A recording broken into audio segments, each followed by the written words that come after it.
بسم اللہ الرحمن الرحیم. گلزار اردو 11ویں جماعت کے لیے غزل نمبر 1 مرزا اسد اللہ خان غالب. دل ناداں تجھے ہوا کیا ہے، آخر اس درد کی دوا کیا ہے.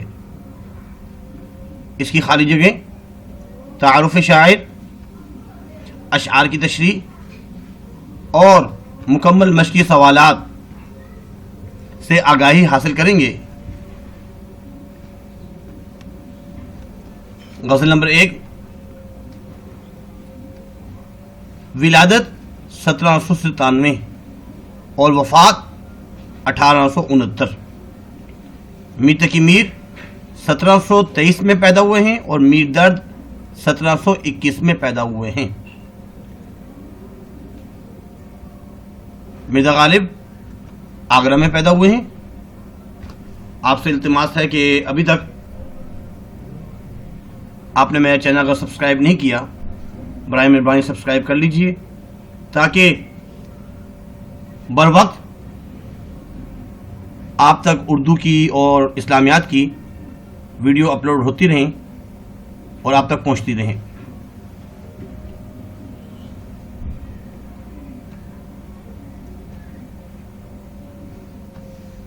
حالات زندگی.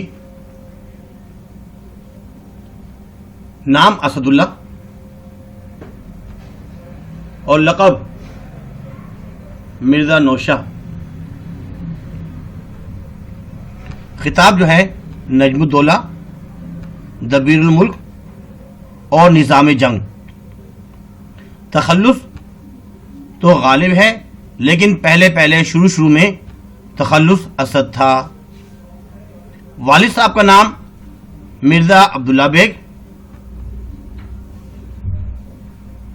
ابتدائی تعلیم شیخ معظم سے حاصل کی اور نذیر اکبر آبادی سے حاصل کی. اس کے بعد ایک نو مسلم ایرانی سے تحصیل علم حاصل کی. اس کے بعد اپنے چچا مرزا نصر اللہ بیگ کے ہمراہ دہلی چلے آئے. آگرہ سے دہلی چلے آئے اور کافی عرصہ یہیں پہ رہے. 1830 میں کلکتہ بھی گئے اور کلکتہ سے واپسی پر لکھنؤ، وہاں پہ کچھ عرصہ قیام کیا. لکھنؤ میں مرزا اسد اللہ خان غالب نے واجد علی شاہ کی تعریف میں قصیدہ لکھا. اس پر واجد علی شاہ نے انہیں سالانہ 500 روپے وظیفہ مقرر کیا. مرزا غالب فارسی زبان کے ماہر اور بڑے زبردست شاعر تھے.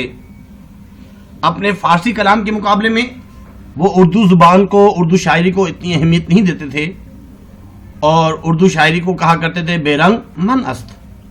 لیکن آج کل ان کی جو شہرت ہے اور مقبولیت ہے وہ اردو کلام کی باعث ہے. غزل نمبر 1 مرزا اسد اللہ خان غالب. دل ناداں تجھے ہوا کیا ہے، آخر اس درد کی دوا کیا ہے. میں بھی منہ میں زبان رکھتا ہوں، کاش پوچھو کہ مدعا کیا ہے. سبزہ گل کہاں سے آئے ہیں، ابر کیا چیز ہے، ہوا کیا ہے. ہاں بھلا کر تیرا بھلا ہوگا، اور درویش کی صدا کیا ہے. میں نے مانا کہ کچھ نہیں غالب، مفت ہاتھ آئے تو برا کیا ہے. لکھنے کا طریقہ کوشش کی جائے.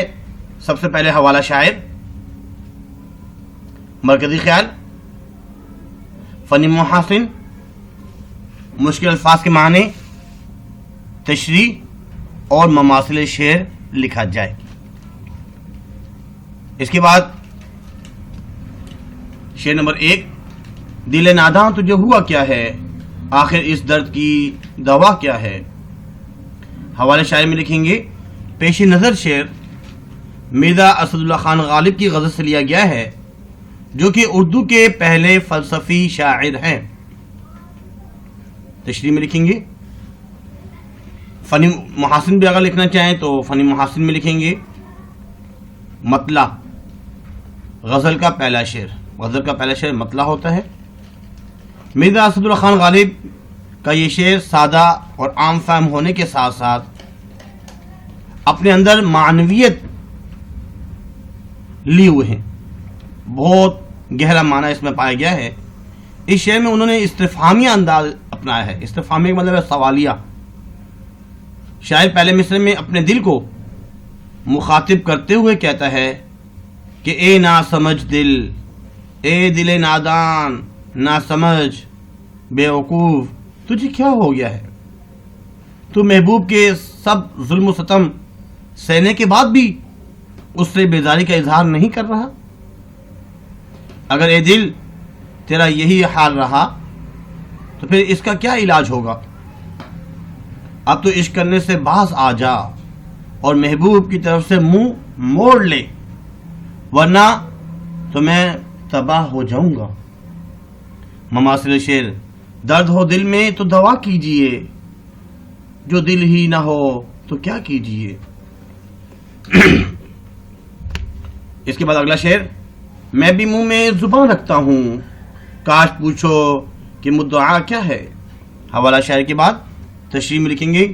اس شعر میں شاعر اپنے محبوب سے کہتا ہے کہ تمہارے احوال دوسروں سے پوچھتے پھرتے ہو، تم ہمارے احوال جو ہے، ہماری باتیں ہمارے بارے میں دوسروں سے جو پوچھتے ہو، ہمارے منہ میں بھی زبان ہے، ہمارے پاس بھی تم سے کہنے کے لیے بہت کچھ ہے. شاعر دوسرے مصرع میں خواہش کرتا ہے کہ اے میرے محبوب، کاش تم ہم سے پوچھو کہ ہماری خواہش، ہمارا مقصد کیا ہے، ہم کیا چاہتے ہیں. ہمارے پاس بھی بہت غم اور شکایتوں کا انبار لگا ہوا ہے. مماثل شعر: یار اگر پوچھے تو کیجئے عرض، بات پر بات کہی جاتی ہے. اس کے بعد شعر نمبر 3: سبزہ گل کہاں سے آئے ہیں، ابر کیا چیز ہے، ہوا کیا ہے. حوالہ شاعر کے بعد تشریح میں لکھیں گے. شعر میں غالب کائنات کے سربستہ رازوں کی طرف اشارہ کرتے ہوئے کہہ رہے ہیں کہ اللہ تعالیٰ نے اس زمین کو جس خوبی کے ساتھ بنایا، ہماری عقل اس تک پہنچنے سے قاصر ہے. اس زمین میں طرح طرح کے شجر، جنگلات، سبزہ، پھول، پھل، یہ کہاں سے آئے ہیں؟ اور پھول اور پودوں کا پیدا ہونا، ابر کیا چیز ہے، ہوائیں کہاں سے آ رہی ہیں، گٹھاؤں کا چلنا، ہواؤں کا نظام، یہ انسانی عقل سے ماورا ہے. انسانی عقل میں آ ہی نہیں سکتا. یہ لفظی اعتبار سے ماورا ہے، اور شعر جو ہے لفظی اعتبار سے جتنا سادہ ہے، معنوی اعتبار سے اتنا ہی پیچیدہ ہے. اس کے بعد شعر نمبر 4 میں: ہاں بھلا کر تیرا بھلا ہوگا، اور درویش کی صدا کیا ہے. حوالہ شاعر کے بعد تشریح میں لکھیں گے. غالب اس شعر میں اپنے محبوب سے مخاطب ہو کر کہتے ہیں اگر تو میرا بھلا کرے گا، میرے بارے میں بہتر سوچے گا، تو خدا بھی تجھے اس کا اجر عظیم دے گا، بہت زیادہ اجر عطا فرمائے گا. دوسرے مصرع میں غالب خود کو فقیر بتاتے ہوئے کہتے ہیں کہ بس ایک درویش کا تجھ سے یہی سوال ہے، تو میری جھولی عشق سے بھر دے اور مجھ پر رحم فرما، تو خدا بھی تجھے اس کا بہترین صلہ دے گا. مماثل شعر: بچا کوئی مکافات عمل سے، وہی کاٹے گا جو بوتا رہے گا. اس کے بعد آخری شعر: میں نے مانا کہ کچھ نہیں غالب، مفت ہاتھ آئے تو برا کیا ہے. یہ آخری شعر، اس میں شاعر نے اپنا تخلص بیان کیا ہے غالب، اور آخری شعر مقطع ہوتا ہے. تو فنی محاسن کے اعتبار سے یہ مقطع ہے، شعر غزل کا آخری شعر. حوالہ شاعر کے بعد لکھیں گے. یہ شعر غزل کا مقطع ہے. اس میں شاعر کہتا ہے کہ دنیا میں جو کوئی بھی چیز تمہیں مفت ملے اسے لے لو. وہ محبوب سے بھی یہی کہنا چاہتا ہے. ویسے تو میں کچھ بھی نہیں ہوں، میری کوئی اہمیت نہیں ہے، لیکن جب تمہیں مفت میں مل رہا ہوں تو کیا برائی ہے، اور ٹھکرانے سے کیا فائدہ ہے. مماثل شعر: دل ان کو مفت دینے میں دشمن کو رشک کیوں، ہم اپنا مال دیتے ہیں، اس میں کسی کو کیا۔ اس کے بعد مشقی سوالات، درج ذیل اشعار کی تشریح کیجیے۔ شعر نمبر 1 جو مطلع ہے اس کی تشریح ہوئی چاہتی ہے۔ دل ناداں تجھے ہوا کیا ہے، آخر اس درد کی دوا کیا ہے۔ اس کے بعد اگلا سوال نمبر 2، شاعر کا کلام کیا کہلاتا ہے؟ غالب کا جو کلام ہے وہ کیا کہلاتا ہے اور یہ کس نوعیت کا ہے؟ اصل میں غالب کا جو کلام ہے، مرزا غالب کے دیوان کو عبد الرحمن بن جوہری نے الہامی کلام قرار دیا ہے، کیونکہ غالب کا جو کلام ہے وہ الہامی کلام قرار دیا گیا ہے۔ حقیقت یہ ہے کہ غالب کی شاعری بڑی پہلودار شاعری ہے۔ غالب کا مزاج تو روایتی تھا، لیکن انہوں نے ترکیب اور خیالات کو نئے معنوں کے ساتھ پیش کیا اور قدیم لفظوں سے جدید معنی دیے۔ ان کی شاعری کی تمام خصوصیات کو بیان کرنا بہت ہی مشکل ہے، اس لیے صرف اتنا ہی کہہ سکتے ہیں، غالب ہر دور میں غالب رہے گا۔ اس کے بعد الفاظ معنی، سبزہ گل، پھول اور پودے، جمال دل فروز، دل کو روشن کر دینے والا حسن، جمال و حسن کو کہتے ہیں، اور دل فروز دل کو روشن کر دینے والا۔ نظارہ سوز، آنکھوں کو جلانے والا نظارہ، مدعا معاملہ، ماہر نیم روز، آدھے دن کا سورج، آدھے دن کا سورج۔ اس کے بعد کثیر الانتخابی سوالات، سنگ و خشت کے معنی ہیں اینٹ اور پتھر، اینٹ اور پتھر۔ سنگ جو ہے وہ پتھر کو کہا جاتا ہے اور خشت یہاں پہ مراد جو ہے اینٹ۔ لفظ دیر معنی ہیں غیر اسلامی عبادت گاہ، غیر اسلامی عبادت گاہ۔ ماہر نیم روز کا مطلب ہے ٹھیک آدھے دن کا سورج، ٹھیک آدھے دن کا سورج۔ اس کے بعد نمبر 4، غالب کی غزل میں لفظ خستہ سے مراد ہے ٹوٹا ہوا، خستہ دل، ٹوٹا ہوا دل، خستہ ٹوٹا ہوا۔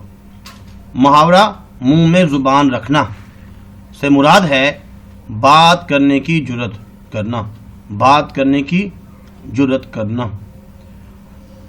امید کرتے ہیں آج کا لیکچر آپ کو سمجھ میں آیا ہوگا، بہت ہی آسان تھا۔